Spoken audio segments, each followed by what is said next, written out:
What's happening, people? Welcome back to the channel. I know it's been a while since I last posted a video. I've had quite a few people asking me if I've quit doing YouTube videos and stuff like that. The answer is no, I haven't quit. I've just been really busy with work, also funding the next part of the build and just getting back into the gym and focusing on myself. Unfortunately, I had my nan pass away early this year, so I've really just been focusing on myself and hammering work so I can get the focus to the next level I want it to be at. Most of my viewers know that I don't want this to ever be a big thing. It never will be a big thing, and this is just a hobby for me, and the weather has also been absolutely shit, so there's been no opportunity for me to make videos anyway. I'm just going to start from where I left off, which was the car going to Matt Lewis, having the wider arches done and then having a new wrap. So we took the car to Matt Lewis Motorsport for the forged engine. Then after that, it was supposed to go to Dream Science for a hybrid turbo. Now we'll talk about the Dream Science part with the turbo. So I booked obviously to have the hybrid turbo. When it got closer to the time of the car going to Matt Lewis, they literally messaged me and said that the turbo wasn't ready. Can we delay it and stuff like that, which really wasn't an option because I couldn't just keep coming back and forward. So the guys at Matt Lewis Motorsport offered me an RS Turbo setup, which I think it was for like the same price, very similar anyway. I didn't notice any different in my budget. I didn't pay anything more.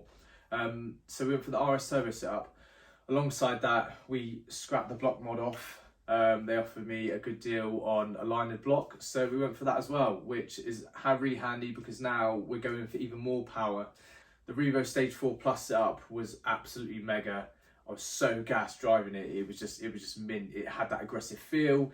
It just felt absolutely savage, which is the main reason of why I'm like, if this is 400 brake, I wonder what 600 is going to be like. And it was absolutely mega. I can see why people say the sweet spot for the RSs and the STs are about the 400 brake figure. And the turnaround at Matt Lewis Motorsport was so quick.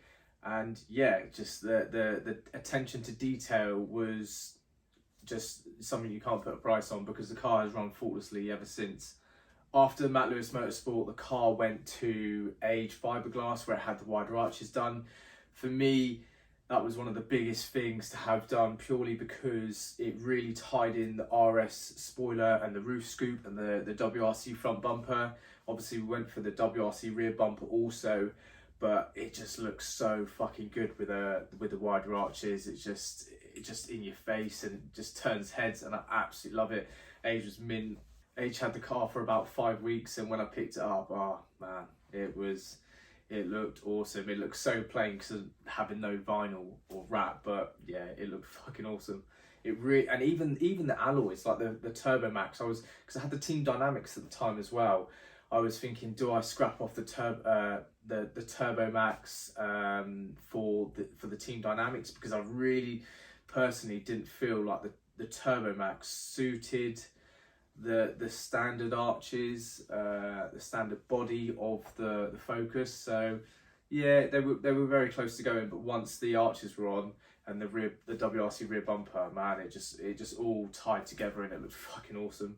After that, literally driving back from Age, we went to SWD Designs and Graphics, who were in Western Supermare. I was talking to them weeks and weeks back before, when it was at Matt Lewis Motorsport, about designs. I had an idea in my head, literally gave them the idea and was like, this is kind of what I want. Mix it up, put some things in there you want to.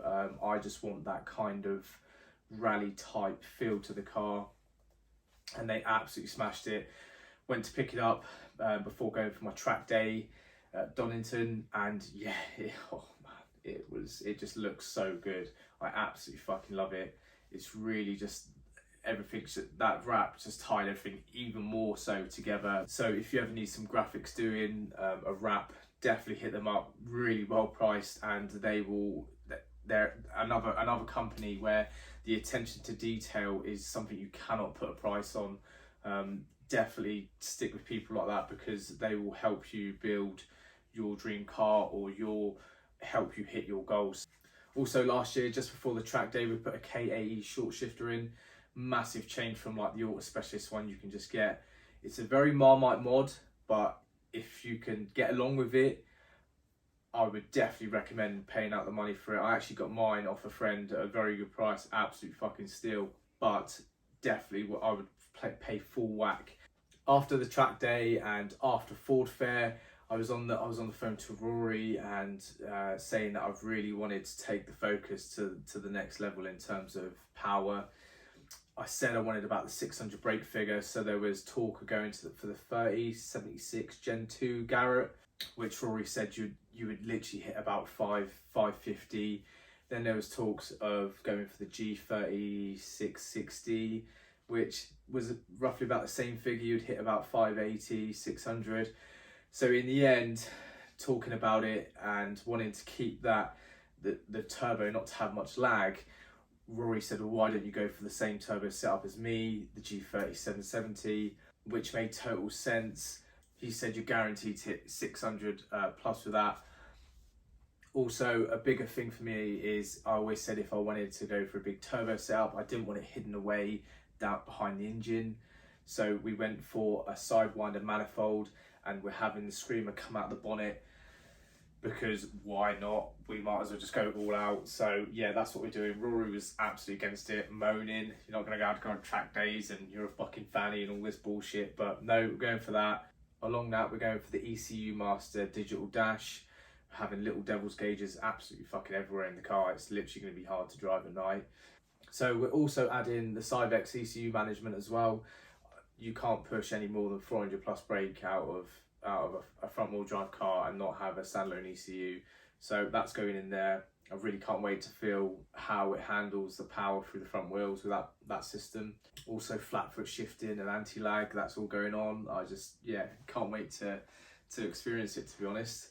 I've felt it in the passenger seat of a car, but not driven one that's big powered and on a standalone ECU. So yeah, proper buzzing. Alongside that, we're going for the K Sports big brake kit on the rears with yellow stuff pads. Everyone was saying to me, why are you doing that? It only does like 10-15% of the braking, but you know me, it's my attitude. I want it built properly, and in my opinion, that is built. So we're throwing that in there.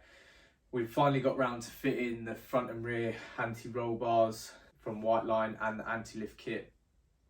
And then we're having like stuff like obviously swirl pot, fuel pumps, 1000cc injectors, brake booster, everything's being done. 3.5 inch downpipe. Just yeah, a lot of work's being done, and I'm proper gassed to just show everyone. So yeah, that's it really. Just wanted to drop a little video saying that I'm still live, still kicking. Unfortunately, I don't have a video on my channel of what the car was like on Revo Stage 4 Plus. If you head over to SMG Automotive, we've done a little review on his channel. Check out his content, and obviously my car is on there as well. All I can say is if you're thinking about going for bigger power and you don't want to break the budget, go the RS route. It is awesome. My next video is going to be in about 2 weeks. Rory said the car will be finished in that time. So we'll be heading up to Matt Lewis Motorsport, obviously picking the car up, getting my reaction, and I'll be vlogging as I'm driving back down and just telling you what I think. Really, really looking forward to it. I'm just excited to get some nighttime shots of that Screamer pipe, the digital dash. I'm super gassed. So that's it for today, guys. I'm wrap the video up there. Hope you're all keeping well. Hope you're smashing your goals in 2022. I'll see you in 2 weeks. Peace. Tell me pretty lies, look me in the face, tell me that you love me, even if it's fake.